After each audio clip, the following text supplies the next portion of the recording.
Buenas noches, profesor Johnny Refulio. Soy el alumno Fabricio Granados del aula de segundo y secundaria. A continuación le voy a hablar sobre el tema que me ha tocado. El tema que me ha tocado es la conquista del Tahuantinsuyo y los 3 viajes de Francisco Pizarro.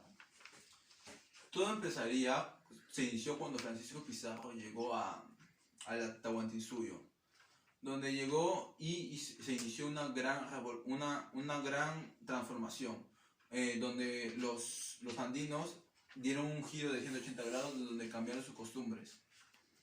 Entonces, en 1513, supuestamente había muchos rumores, donde decían de que en el Océano Pacífico, yendo para el sur, habían tierras, y esas tierras tenían mucho oro y mucha plata. Entonces, supuestamente esos rumores llegaron a oídos de Francisco Pizarro. Los socios de la conquista. Se creó una expedición especialmente para que vayan tres personas principales. Mejor dicho, 2 personas, y la última fue reclutada.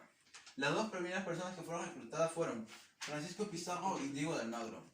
Estos 2 fueron muy importantes, pero ellos 2 decidieron reclutar al tercero, que sería Hernando de Luque.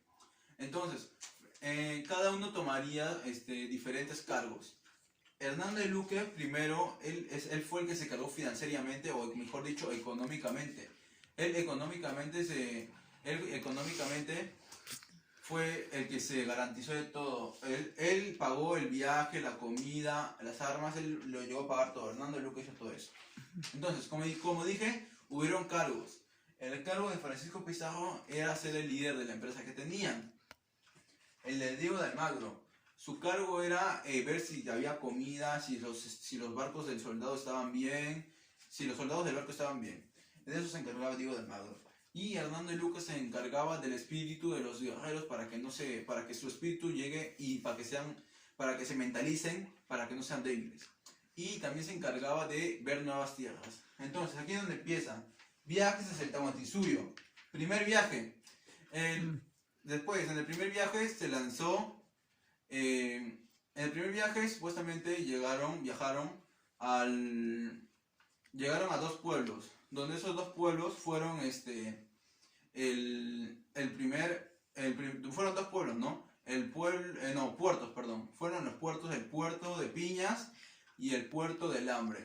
Entonces, siguieron navegando. Entonces, cuando llegaron a un pueblo, pero habían personas. Y esas personas se le llamaban naturas, donde fueron personas, así se le llamaban en ese lugar. Entonces, en este lugar,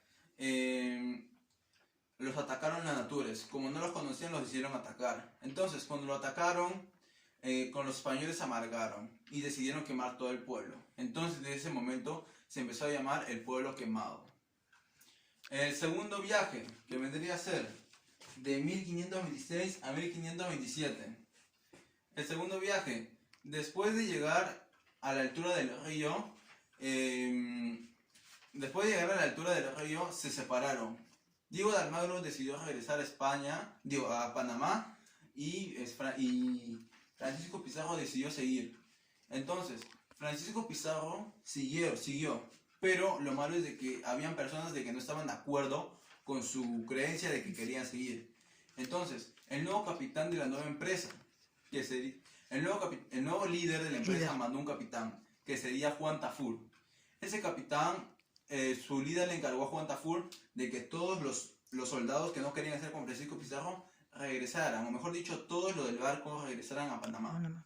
Entonces, cuando llegó, Francisco Pizarro dijo la famosa frase: los que quieran regresar a España, los que quieran regresar a Panamá, váyanse, pero van a ser pobres y no van a tener fama. Y los que quieran vivir conmigo serán ricos y famosos.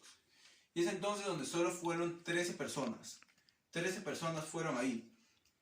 Entonces decidieron acompañar a Francisco Pizarro, fueron y llegaron a un pueblo.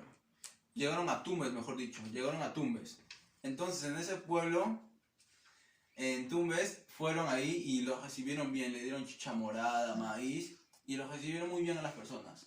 Entonces, después de ver todo, los españoles se asombraron, porque habían construcciones, también habían armas que no habían visto, como las lanzas, cuchillas, arcos. Entonces, habían varias armas, varias cosas, cerámica, etcétera. Entonces, los españoles decidieron regresar a Panamá para informar acerca de todo lo que habían hecho. Y es entonces donde cuando regresaron a Panamá, los españoles, Francisco Pizarro regresó a España. Y entonces en España se hizo el Tratado de Toledo, que fue en 1529, el Tratado de Toledo. Entonces, ahora sí, lo que viene a ser el tercer viaje de 1531. El tercer viaje fue cuando Francisco Pizarro contactó a varias personas. Contactó a varias personas donde sus familiares, sus amigos, y en total reunieron 200 hombres. Esos 200 hombres se especializaron en ir con Francisco Pizarro. Entonces, investigaron y llegaron a Puna, donde fueron recibidos muy pacíficamente por las personas que vivían ahí. Entonces, cuando llegaron ahí, le dieron comida, todos los naturales a los españoles. Entonces, pero después de unos días, como vieron de que los españoles no les daban nada a los naturales decidieron atacarlos. Entonces se creó una guerra muy fuerte. Pero entonces en esa guerra los ganadores resultaron ser los españoles. Entonces, después de un tiempo, los españoles se enteraron de la guerra, que había una guerra entre hermanos, por supuestamente el liderato, que sería la guerra entre Huáscar y Atahualpa. Y entonces esas dos personas se metieron en una guerra muy feroz. Y es entonces donde el resultado fue de que Atahualpa se quedó con el mando. Eso sería todo, profesor. Muchas gracias.